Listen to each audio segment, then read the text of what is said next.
کے خاک ایک شکایا کر رہے ہیں، اور یورپ والے اور فرانس والے کمینے آج نبی دی بیدمیاں کر رہے ہیں، معذرت نال اس کے ذمہ دار اسی مسلمان آپ دسو کہ سوشل میڈیا تے کتنا اسا غیراں نوں چاہیا، کتنا غیراں دی ایپس اسا استعمال کیتیاں، غیراں دے اسا سوشل میڈیا نوں تے سوشل میڈیا تے غیراں دا تواڈے لاکھاں کروڑاں روپے انہاں کول جا رہے ہیں، او لاکھاں کروڑاں روپے لے کے کی کر رہے ہیں؟ تواڈے نبی دے جھنڈے لا رہے ہیں، او تے کارٹون شائع کر رہے ہیں۔ میرے کول بندہ پوچھنا کہ مولوی صاحب درو کارٹون وچ پتہ لگے کی انہاں بنایا؟ میں کہ میں ہلے تک نہیں ویکھیا اور نہ ویکھنا، تانوں بہت شوق ہے کہ نبی دی گستاخی جڑی ہوئی وہ تصویراں میں ویکھاں،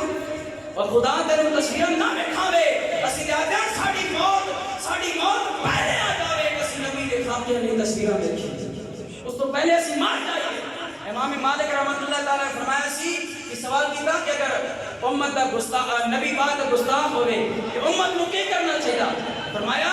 اس نو مار دینا چاہیے، فوراً مار دینا چاہیے۔ امام مالک کو اس بندے نے پھر سوال کیتا اگر ساڈا بس نہ چلنا ہوئے اسا نہ مار سکیے؟ امام مالک بڑا جاٹا جواب دیتا، آپ نے فرمایا پھر امت آپ مر جاؤ، کدے گستاخ نو نہیں مار سکتی پھر آپ مر جاؤ۔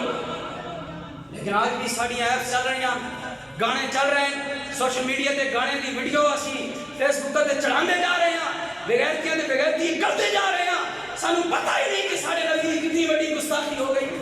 سانو احساس ہی نہیں، اسی صرف چاند دیگا پکا کے لبیک یا رسول اللہ نعرے مار کے بیٹھے ہیں۔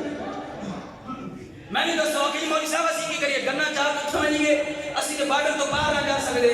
میں آخیا تسی نہیں جا سکتے، ٹھیک ہے دل وچ برا جانو، اور جتنے میرے نبی دی گستاخیاں کر رہے ہیں تسی اتنا زیادہ نبی دے درود و سلام پڑھو، یہ تو کر سکتے ہو نا، یہ کام تو کر سکتے ہیں نا سی، یا یہ بھی اوکھا، یہ بھی کسی زبان بند کر دیتی کہ نبی دے درود و سلام نہیں پڑھنا، یہ کام تو کر سکتے ہیں، بولو بھائی کر سکتے ہیں کہ نہیں کر سکتے؟ اس واسطے اپنے دامن اندر جھانکو، آؤ اس 14 سال کے بچے دا ایمان بیٹھے، ماں نے ماریا، خالہ نے ماریا، مار برداشت کر لی، لیکن نبی دا دیدار نہیں چھوڑے، نبی دی معیت نہیں چھوڑی، نبی دی سنگت